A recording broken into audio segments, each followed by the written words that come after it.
Olá pessoal, meu nome é Vanessa, mãe do Isaac, de 1 ano e 11 meses, e o assunto de hoje é APLV, que é a alergia à proteína do leite de vaca. Se esse assunto te interessa, se inscreva no canal e vamos ao vídeo.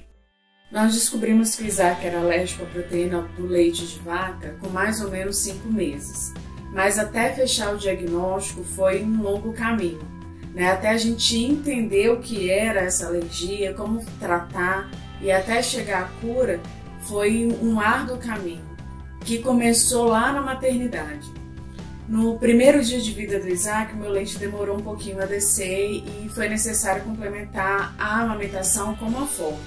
Ele deve ter tomado uns 5 a 6 copinhos de fórmula e aí nós continuamos só com a amamentação mesmo, exclusivamente. Só que nós reparamos que no primeiro dia o comportamento dele foi um e do segundo dia o comportamento dele já foi completamente diferente. No segundo dia ele já não conseguiu fazer cocô, ele já chorou bastante durante a noite, ele preferiu ficar no colo. Foi uma noite super difícil, mas noite com recém-nascido quase sempre é complicado, então a gente não viu tanta diferença. O primeiro mês foi super tranquilo na medida do possível.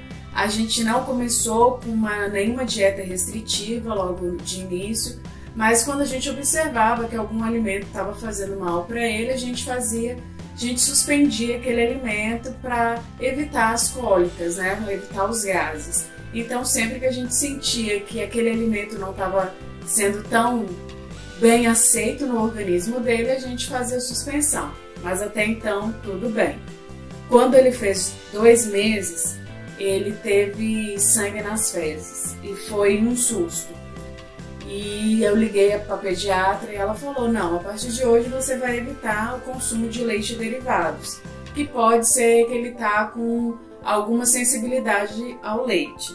Nesse período, então, eu passei a evitar o consumo de leite e derivados.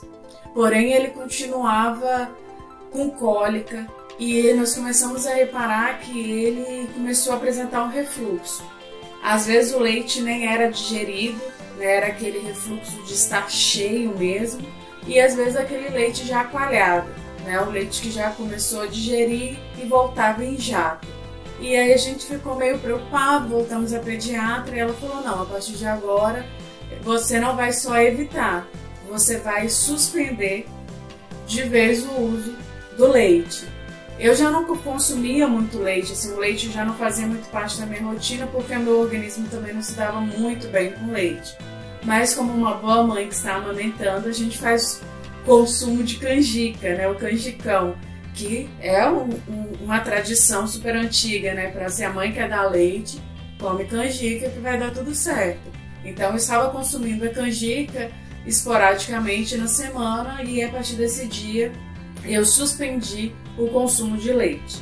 Só que a gente continuava observando que o Isaac começou a apresentar uma dermatite atópica no rostinho, nos bracinhos dele, a gente via ele bem empoladinho. E a gente começou a perceber que ele não estava bem, alguma coisa não estava correto com ele, não estava dentro da normalidade. As cólicas às vezes não eram tão grandes, mas ele sempre reclamava, muito cocô, então a gente começou a achar até a consistência do cocô mais mucosa, mais diferente. E a partir desse dia eu já estava fazendo a restrição do leite e derivados, o brócolis, a couve, o abacaxi e qualquer outro alimento mais ácido, Também paramos o trigo e o ovo para a gente começar a entender o que estava acontecendo com ele. E até então entramos com a medicação para refluxo, porque a gente não sabia se esse refluxo era fisiológico ou não, e a pediatra orientou a entrar com a medicação e a gente começou a medicação com ele de 3 meses, de 2 meses um pouquinho até os 3 meses. E ele continuava com os mesmos sintomas e com 4 meses ele apresentou novamente sangue nas fezes. E foi um susto, porque eu estava fazendo a dieta, eu estava andando no máximo do que eu podia, da regra, eu estava seguindo, e eu não sabia mais o que fazer. Nesse momento eu já não tinha prazer nenhum de comer, porque tudo que eu comia eu tinha medo de fazer mal ao neném. Tudo que eu comia eu achava que ele ia apresentar alguma reação. E até então ninguém falava sobre alergia à proteína ou intolerância, nada disso. Não, é desconforto normal, é assim mesmo, toda criança passa por isso, retira os alimentos, vai dar tudo certo, daqui a pouco o organismo dele vai adquirir a maturidade, né, o intestinal dele vai ter, o intestino dele, né, vai ter a maturidade e vai poder voltar com alguns alimentos, né, e o leite para sua rotina. Até então a gente estava nesse caminho, só que até chegar esse dia eu não sabia mais o que fazer. Eu já estava levantando e pensando, vou comer arroz e feijão porque era a única coisa que eu sabia que não ia dar nenhuma reação nele. Então eu já não tinha muito prazer em degustar uma alimentação porque eu não sabia quais seriam as reações do bebê. E foi aí que Deus trabalhou de uma forma extraordinária na nossa vida. Porque colocou uma pessoa que eu já conhecia, já fazia parte dos meus conhecidos, que me trouxe uma orientação maravilhosa. Essa pessoa começou a me explicar a respeito de receitas que não ia leite, que não ia ovo, que não ia trigo, receitas para restrição alimentar mesmo. O filho dela também tinha algumas restrições alimentares, né? Ela aprendeu por ele e ela me passou diversos perfis no Instagram e também sobre restrições alimentares e me explicou sobre contaminação cruzada e sobre traços. Eu não fazia ideia do que seriam traços. Traços de leite. O que é traço de leite? Eu não fazia ideia.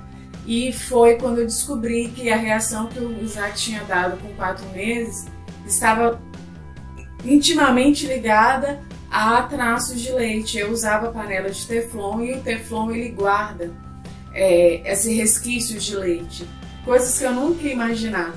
E foi o uso dessa panela que fez ele ter uma reação. E eu não sabia de grau de sensibilidade ao leite, né? Eu pensava, meu Deus, eu não estou consumindo. Ele mama, são coisas tão pequenas, não é possível. Sim, é possível. A criança reagir a traços, a reagir, às vezes, um alimento de leite que foi esquentado no micro-ondas, que contém leite, foi esquentado no micro-ondas, você não faz a higienização correta do micro-ondas e aquece a sua comida. Isso traz uma contaminação cruzada, coisas que eu nunca ia imaginar. Então isso foi muito importante para a minha vida, foi muito importante para esse passo que a gente tinha que dar de entender que a restrição não era só o que eu vou comer, mas como que o alimento foi feito também é importante, como as vasilhas foram higienizadas também é importante. Isso mudou a forma de eu entender até a utilização dos meus utensílios domésticos. E depois a gente teve que trocar de pediatra nesse meio caminho, nesse percurso, e a nova pediatra que me orientou a respeito também do que tinha leite nos cosméticos, do que tinha leite nas medicações. Descobrimos que a medicação que o Isaac estava fazendo uso para refluxo, ele continha leite, continha lactose e ele não poderia fazer o consumo. Suspendemos a medicação e a partir desse momento, dessa nova orientação, que nós conseguimos realmente estabilizar o Isaac. Nós entendemos que a alergia dele era só ao leite. Podemos voltar, né, depois de ter feito os testes, né, de provocação oral, os TPOs, né, e entender que a alergia dele era apenas do leite. Então, retornamos para os outros alimentos, que realmente a maturidade do organismo dele já aceitava, e só suspendemos o leite. A suspensão do leite, para mim e para ele, foi até 1 ano e 3 meses. Eu tive que aprender a cozinhar praticamente tudo sem leite. Né? Foi uma rotina nova, entender que o pão não poderia ser comprado na padaria, mesmo se ele não tivesse contendo leite, porque eu não sabia em que forno ele foi feito, se ele foi feito perto de outro pão que ia leite. Então, a partir desse momento, eu passei a cozinhar praticamente tudo que eu comia e o que o Isaac comia também. E isso foi primordial para que ele estabilizasse. Com 1 ano e 3 meses, a gente realizou os primeiros TPOs para ver se ele já estava curado. E como a gente continuou na amamentação, a gente realizou os TPOs, primeiro via leite materno e depois o consumo imediato, né? Um consumo para ele. E graças a Deus, ele já estava curado. Até hoje, assim, a gente não tem um costume de dar leite a ele. Até porque é um costume que a gente também já perdeu. Mas saber que ele estabilizou foi maravilhoso. E depois saber que ele já estava curado, que o organismo dele já tinha adquirido a tolerância, foi muito bom. Então, se você tem alguma restrição alimentar ou suspeita que seu filho tem alguma restrição alimentar, a primeira coisa é procurar um bom pediatra, alguém que vai te acompanhar, que vai te ensinar, que vai poder te instruir bem em como realizar tanto os testes de provocação oral, como da dieta que vocês vão realizar, dos produtos que vocês vão poder utilizar. Lembre-se que um aliado fantástico de mães que têm filhos com restrições alimentares são os SACs, né, que são o serviço de atendimento ao cliente. Ligue, pergunte sobre o produto, pergunte se ele compartilha maquinário, pergunte sobre fralda, sobre hidratante, sobre shampoo, sobre tudo que essa criança for utilizar. É importante você saber que os traços, ele não provém só do que você come, mas do que você utiliza. Isso para mim foi maravilhoso. E eu acredito que vai ser importante para você também descobrir essas coisas, né? Às vezes seu filho não vai ter essa sensibilidade como o Isaac teve. Provavelmente é só retirar mesmo que come. Mas às vezes eu, no meu caso, eu me julgava muito achando que eu estava furando dieta, sendo que o problema dele era uma alta sensibilidade.